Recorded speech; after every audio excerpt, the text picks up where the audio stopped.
श्री हरिदास जी का जन्म बंगाल यशोहर जिले के अंतर्गत बुड़न नाम के ग्राम में हुआ था। ये जाति के यवन थे, मुसलमान थे। राधे राधे मित्रों, जय श्री हरिवंश। आज इस कथा में हम जानेंगे हरिदास जी का जन्म, जो कि जन्म से एक मुस्लिम थे और उनकी भक्ति से प्रसन्न होकर। तो आइए जानेंगे। राधे राधे, जय श्री हरिवंश। बाल्यकाल में बड़ी विचित्र लीला हुई। इनके माता पिता पधार गए। जब माता पिता जिस बालक के नहीं होते तो कोई उसे प्यार कौन करे। और जैसे गोस्वामी जी तुलसीदास जी की बाल्यावस्था, जिसके द्वार पर खड़े होते तो दबका के भगा देते। बालक हरिदास, इनको नाम सुनाई दिया, संतों का संग मिला। जिसका कोई नहीं होता ये खास बात होती कि उसको भगवान महापुरुषों से जोड़ दे। जन्म से माता पिता गए, बचपन से कोई प्यार करने वाला नहीं, खाने पीने तक की व्यवस्था नहीं, तो संत जन मिल गए वहां उनको। वो नाम कीर्तन करके आनंदित हो रहे थे, तो इनको भी एक नशा चढ़ा नाम। धीरे धीरे उनके हृदय में नाम बढ़ने लगा। बड़ी कृपा, जो इनका नाम जप में प्रीति हो गई। अब इनके पास अपना कहलाने वाला ना कोई व्यक्ति था और ना अपनी कहलाने वाली कोई जमीन या वस्तु थी। थोड़ा बड़े हुए तो घरों के सामने ऐसे मांग लेते, भूख लगी कुछ दे दो, तो कोई रोटी दो रोटी दे देता। बस पा लेते, गांव के बाहर वृक्ष के नीचे बैठकर बस कृष्ण कृष्ण की रट लगा देते। 24 घंटे में एक बार मांग लेते, जो मिल जाता खा लेते, खूब नाम जप करते। अब ये घर छोड़कर बेनापोल नाम के घोर निर्जन वन में एक फूस की कुटी बनाकर अकेले रहते। अखंड ब्रह्मचारी, भिक्षावृत्ति और बस नाम का निरंतर गान। जब ऐसे जोर जोर से नाम का कीर्तन करते हुए जब ऐसा तेज प्रकट हुआ कि जो देखे इनको लुभायमान हो जाए। ब्रह्मचर्य में बड़ा तेज होता है। अगर शरीर रोग ग्रसित ना हो और संयम से चल रहा है तो लाखों करोड़ों के बीच दिखाई देगा कि ये अलग है। ब्रह्मचारी का पहचान होती, वो चिकनाहट से नहीं होती पहचान। चिकनाहट तो अभक्ष पदार्थ खाने वालों के भी चेहरे में होती है। उसका तेज, उसके नेत्र, उसकी वाणी, उसका आकर्षण, लाखों में अकेला वो नजर आएगा। आजकल के 13-14 वर्ष के नए नए बच्चे ऐसे गंदी वासनाओं के शिकार हो रहे हैं, बड़ा हृदय पीड़ित होता है। छोटे छोटे बच्चों को गलत शिक्षाएं बच्चों से मिल गई या मोबाइल से मिल गई, सर्वस्व नाश कर रहे। जिस समय लावण्य प्रकाशित होने की नवकिशोर अवस्था, उसी समय नष्ट हो जाते। जो देखता ठाकुर हरिदास जी को प्रभावित हो जाता। क्या दे दूं, ऐसा लगता क्या दे दूं, कैसे हमसे बात करें, ये हमारी तरफ हेर ले, नेत्र नीचे, बस नाम चल रहा है। जब भिक्षा के लिए जाते तो प्रभावित होकर लोग, एक समय था कि दबका देते, एक समय था मांगने से एक आध रोटी, लोग हाथ जोड़े खड़े रहते, हमसे ले, हमारे पास बैठ के पालो। पर इनका भगवान नाम चल रहा है। ना बोलना किसी से, ना नाम का तार टूटना, बस धीरे धीरे निरंतर नाम उच्चारण करते हैं। भगवान नाम का इतना प्रभाव पड़ा कि जहां वो बैठ जाते वो स्थान पवित्र हो जाता, वहां लोगों को शांति मिलने लगती। ये प्रभाव होता है। इनका यश फैलने लगा दूर दूर तक। अब लोग इनके दर्शन करने के लिए आने लगे। तो जब लाखों की श्रद्धा होती तो 10-5 ऐसे दुष्ट स्वभाव के होते हैं कि उनको ईर्ष्या होती, जलन होती है, अपने आप होती। महापुरुषों से उनको जलन होती, वो भगवान की लीला होती है। क्या लीला होती है? डंडे में ही झंडा फहराया जाता है। तो ये जो दुष्ट लोग ईर्ष्या करके भक्त को सताते हैं, ये डंडे का काम करते हैं, उनका यश फहराते हैं। जो दुष्ट और ईर्ष्यालु लोग हैं उनको असह्य हो गया यश। लाखों लोग जब हरिदास जी के दर्शन के लिए हो, तो उसमें से ऐसे भी लोग थे जिनके भारी ईर्ष्या पैदा हुई, कैसे इनको नष्ट किया जाए। ये ऐसे होते हैं ईर्ष्या। पूज्य उड़िया बाबा का जब वृंदावन में यश प्रकट हुआ तो कुछ लोगों ने चंदा इकट्ठा करके बाबा की बीच सत्संग में नाक काटने के लिए आदमी तय किया। वो आदमी चाकू छुपा के गया प्रणाम करने की मुद्रा, और ऐसे जीव तो वहां उनके पार्षद जो मोरछली डरा रहे थे बहुत सावधान, तत्काल पकड़ते पकड़ते चावल भर नाक में चाकू चले। बाबा उनको तत्काल एकांत लाए गुफा में ले गए और कहा, भैया हमने कभी कोई कटु वचन आपको कहा क्या? तो रो पड़ा। बोले, बाबा पैसे में, गरीब आदमी हूं मैं, पैसे में बिक गया, मुझे अमुक ने इतने रुपए दिए हैं और कहा इसके बाद इतने रुपए और देंगे। मैं हाथरस का हूं, मैं गरीब आदमी हूं, केवल पैसे के लिए काम, मैं आपको नहीं जानता था पर हमसे कहा गया कि जाइए और ऐसा कर। बाबा मुझसे बहुत गलती। बाबा ने कहा कोई बात नहीं है, कुछ पैसे अपनी तरफ से दिलाए और कहा हाथरस की गाड़ी में बैठाल के आओ। अपने जनों से कहा कसम हमारी है अगर इसको एक शब्द भी कहो, तो सम्मान पूर्वक उसे हाथरस सुरक्षित भिजवा दिया। अकारण द्वेष मानने वाले पैदा हो जाते हैं जब किसी का यश होता है। कैसे इनका यश नष्ट हो। ये ईर्ष्यालु एक रामचंद्र खां नाम के बड़े जमींदार थे। यार हमारे पास तो जमीन रुपया पैसा, कोई नमस्कार नहीं करता है, 2 रोटी मांग के खाने वाला, नाम जपती, इसको जिसको देखो प्रणाम करता चल। ये लगता लगे कौन भाई? बोले बाबा जी। मतलब बाबा जी तो एक लगता है क्या है, मतलब बाबा जी क्या है? उसको लगा मैं जमींदार हूं, रुपया है, पैसा है, हमें तो कोई नमस्कार नहीं करता है, इसको जो देखो नमस्कार कर रहा है, कैसे इसका यश नष्ट करूं? तो पहला बाण होता है कामिनी। जब कभी किसी को नीचा दिखाना होता है, ऐसा होता है जब कभी किसी का यश होता है तो विविध प्रकार की माया के पार्षद अपना प्रयास करते हैं। तो उसने विचार किया कि इसका कैसे नाश किया जा सकता है, कैसे नीचा दिखाऊं, इसके बड़े हुए यश को कैसे मिट्टी में मिलाऊं। जमींदार तो था ही, पैसे थे ही। उसने विचार किया कि इनके पतन करने के लिए, इनका पतन भी करूं, उपहास भी करूं, दोनों बातें हो जाएंगी। उसने नवीन अवस्था की वैश्या 2 जो उसके परिचय में थी, उनमें से एक को देखा जो बहुत प्रवीण, बहुत सुंदर, बहुत चालबाज, चतुर। उसे कहा जितना रुपया चाहोगे उतना देंगे, बस इनकी कुटिया में जाओ, इनको पतित कर दो, फिर हम अल्लाह मचा देंगे और तुम हाँ बोल देना। वो पैसे में बिकने वाली उसको तो क्या, पर सीमी की चाप सके को ताशु, बड़ रखवार रमापति जासु। जिसके बड़े रक्षक भगवान है उसको कौन पतित कर सकता है, नीचा दिखा सकता है। एक बार गदाधर भट्ट जी का बहुत बड़ा यश फैला हुआ था। जब वो सत्संग करते तो हजारों लाखों लोग सत्संग का आनंद लेते। तो उसमें एक कल्याण सिंह नाम के जमींदार धनी मानी आते थे। अब सत्संग में संयम की चर्चा होती, तो जब से सत्संग सुना उन्होंने अपनी पत्नी से बात नहीं किया। गृहस्थ धर्म का जो संयोग है उन्होंने बात ही नहीं। पत्नी ने देखा कि हमारे वर्षों होते जा रहे हैं और हमारे पति हमारे हाथ से गए। यद्यपि उनके सौम्य बर्ताव, बड़ा साधुता का बर्ताव, पर वो काम से पीड़ित होकर के हमारे जीवन में आग लगाने वाला एक गदाधर भट्ट जी हैं। अगर ये कथा न करते तो हमारे पति का स्वभाव न बदलता और हमारा जीवन गृहस्थ धर्म नष्ट न होता। देख लेंगे हम इनको। वो जमींदार धन था। एक भिखारिन गली में जा रही थी मांगते हुए, बुलाया उसको, और गर्भवती थी। बोले तुम्हारे गर्भ का खर्चा, परिवार का खर्चा जब चाहोगे उतना धन देंगी, बस एक बात है। उसने विचार किया कि अगर गदाधर भट्ट पर अश्रद्धा हो जाएगी तो मेरे पति पुनः वापस हमें मिल जाएंगे, क्योंकि उन्हीं की बात पर वो आकर के ब्रह्मचर्य रह रहे हैं, संयम से रह रहे हैं। बोले तुम कथा के बीच में जाओ और कह दो जब ये नहीं था तब तो खूब आते थे और जब ये दे दिया तो आने बंद कर दिया, आप क्या व्यवस्था होगी इसकी, बस इतना तुझे बोलना है। वो जानती थी इतना बोलेगी कि लाखों की अश्रद्धा हो जाएगी। खूब सत्संग का रंग जमा हुआ था। इतने में वो आई और ऐसे सामने खड़ी हो गई। सब लोग आश्चर्यचकित। थोड़ा अच्छा कपड़ा पहना दिया था उसको।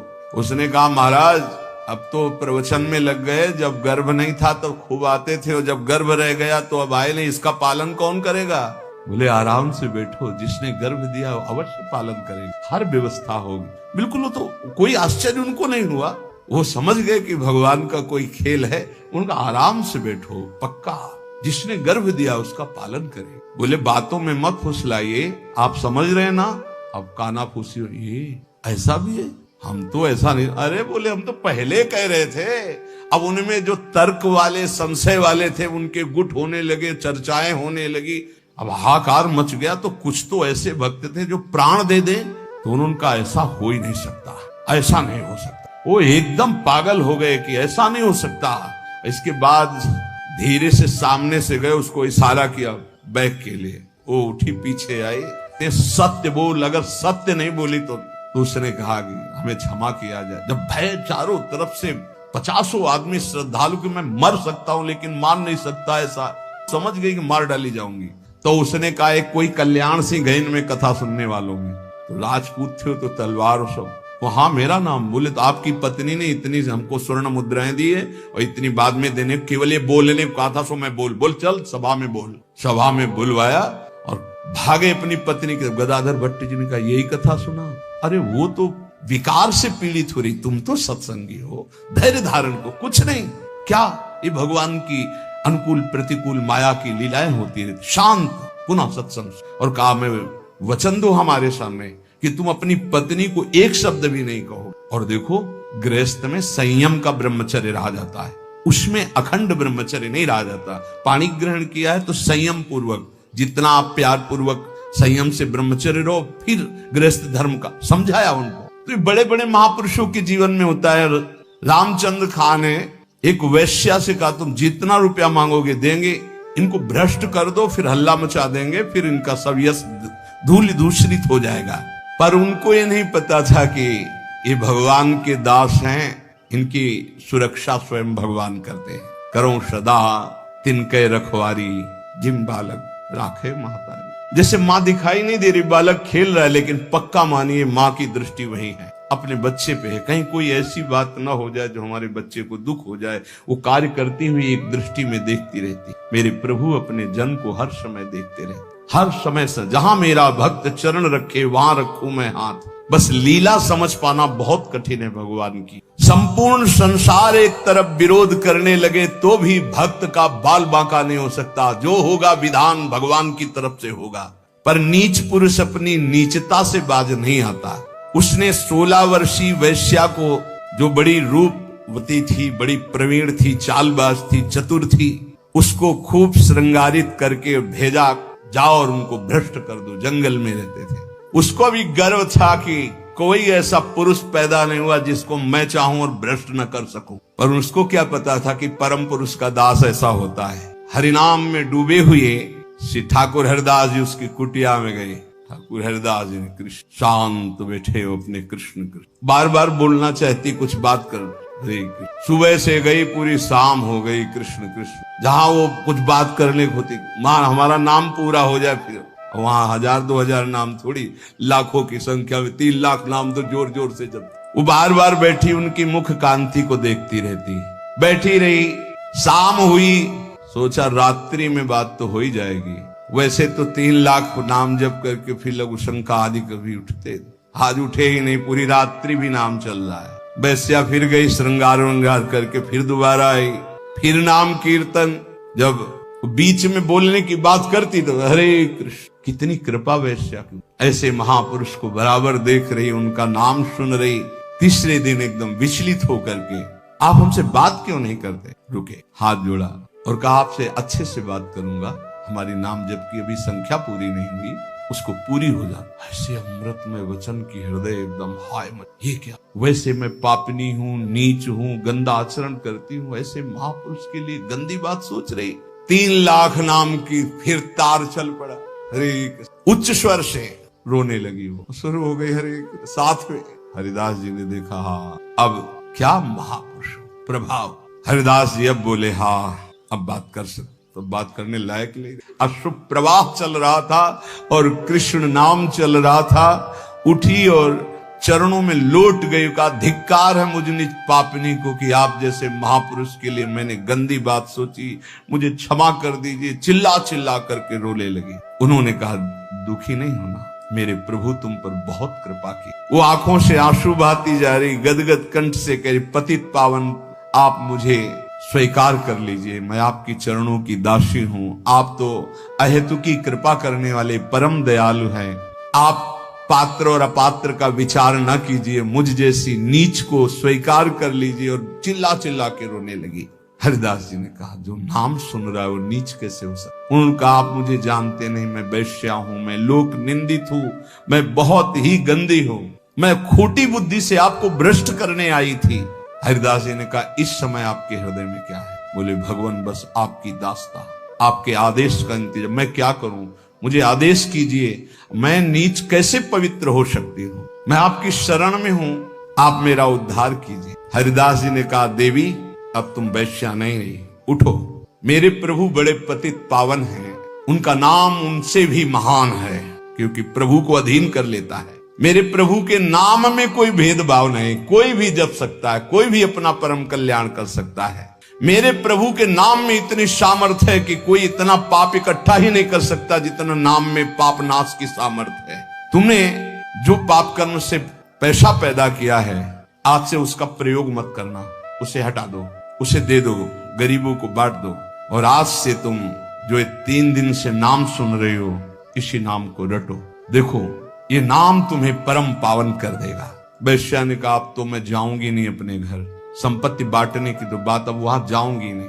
तो उन्होंने कहा, फिर इसी कुटिया में रहकर तुम नाम जप करो, मैं चला। वो वैराग्य लेके उसी कुटिया में नाम जप करने लगी और उसका नाम हरिदासी हुआ। और हरिदास जी उसी समय उस कुटिया से निकले, सीधे शांतिपुर अद्वैताचार्य के समीप चले गए। अद्वैताचार्य जी बहुत बड़े महाभागवत, वो सदैव श्री कृष्ण चिंतन में संलग्न रहते, अद्भुत विद्वान, शास्त्रज्ञ, भगवत प्रेमी महापुरुष। अब वो फटे पुराने कपड़े पहन करके वैश्या वही नाम कीर्तन कर। अब उस जमींदार के तो होश उड़ गए कि मैंने भेष छुड़वाने के लिए वैश्या को भेजा था, और यहाँ वैश्या ही अपना भेष परिवर्तन करके वहां नाम जप करने लगी। ये क्या है नाम जापक जन भगवान की जन। उस वैश्या का वैसे ही सम्मान होने लगा कुछ वर्षों बाद जैसे हरिदास जी का होता था। लोग उस वैश्या के दर्शन करने आने लगे, हर समय वैसे ही नाम जप करते हुए उसी भूमि पर जिस कुटिया में वो रहते थे, वह हरिदासी नाम से कही गई। क्या महिमा है भगवान नाम जापक संतों की। और इधर रामचंद्र खां ने अपने कुकृत्य का फल पाया कि बादशाह का कोई अपराध बन गया, साबित हो गया नहीं अपराध होने पर भी, तो तत्काल आदेश हुआ, सारी संपत्ति और जमींदारी उसकी जब्त कर ली गई, उसको जेल में डाल दिया गया। ये साधु अवज्ञा तुरंत भवानी, कर कल्याण अखिल के हानि। कोई ऐसा मुकदमा, कोई ऐसी बात आ गई जिसमें उनका अपराध साबित हो गया और सारी संपत्ति जमींदारी जब्त कर ली गई, उनको जेल भेज दिया गया। खाने की भी व्यवस्था भंग कर दी गई, जेल में भारी कष्ट उनको दिया गया। पक्का जो भक्त का अपमान करता है, भक्त को नीचा दिखाना चाहता है, उसकी दुर्गति पक्की हो जाती। यहां तो ये ब्याज है, मूल तो और मिलेगा। अब आती है भय की बात, ये है प्रलोभन। जब कोई भगवत मार्ग में चलता है तो इतना तो तैयारी रखो ही, जैसे आर्मी में कोई जाता है ना, तो इतना दौड़, इतनी ऊंच, इतनी कूद होना चाहिए, ऐसा ऐसा, ये चढ़ना, ये उतरना। ऐसे हमने देखा जब हम गंगा किनारे भ्रमण कर रहे थे, तो फतेहगढ़ फर्रुखाबाद ये ट्रेनिंग क्षेत्र है उधर, तो गंगा के किनारे ही रेती में देखा, जैसे दौड़ में रेती में दौड़ लगा रहे हैं, और वो थोड़ा भी उनमें कमी होती तो पेट पकड़ के ऐसे कैसे कैसे उनको बिल्कुल मजबूत तैयार करते हैं। तो अपने लोग तो हरि पार्षद हैं, ये तो राष्ट्रीय सुरक्षा त्रिभुवनपति के पार्षद होते हैं, जो संत जन भगवान नाम जापक होते हैं। अब इनकी कसाई कितनी जोर की होती है, पर उनके हृदय में भय नहीं होता, बस ये बात समझ लीजिए। ये सुन करके भयभीत मत होना, तुम्हारे ऐसे साथ नहीं। कक्षा 1 के विद्यार्थी को पीएचडी का प्रश्न नहीं दिया जाता, ये सब डिग्री प्राप्त हैं। अपने लोग अभी 1 के भी नीचे चलने लगे, क्लास नहीं चलते। हमारे समय में तो नहीं चलते थे, 1 2 3 सीधे भर्ती 1 में होती थी। अब तो सुना है कक्षा 1 तक पहुंचने के लिए 2-3 साल राधे राधे, जय श्री हरिवंश। राधे राधे लगते हैं। नहीं, क्या बोला जाता है उसको, एजी केजी जो भी ले तो अपने समझो एजी केजी वाले अपने अभी नंबर 1 पे ले आए हैं। अभी परीक्षा उनकी होती है जो बहुत, ये डिग्री है, ये डिग्री होता है, 10 दिशाएं आनंदमयी हो जाती हैं। भाव कुभाव अनख आलसहु, नाम जपत मंगल दिश दसहु। इसलिए भाव बने ना बने, श्रद्धा बने ना बने, नाम शुरू करो। ऐसे पकड़ो कि नाम ना छूटे, चाहे प्राण छूट जाए तो जन्म जन्म की बिगड़ी बन जाएगी। भगवान का सानिध्य तुम्हें अनुभव होने लगेगा कि भगवान तुम्हें कितना दुलार कर रहे हैं, प्रिया जो आपको कितना दुलार कर रहे हैं। इसलिए हठ पूर्वक नाम में प्रीति करो, नाम जपने का अभ्यास करो, इसी से सब हो जाएगा। ज्ञान, वैराग्य, भक्ति, प्रेम, योग जो चाहोगे सब प्राप्त हो जाएगा। शेष चर्चा आगे। श्री राधा वल्लभ लाल। राधा राधा राधा राधा राधा राधा।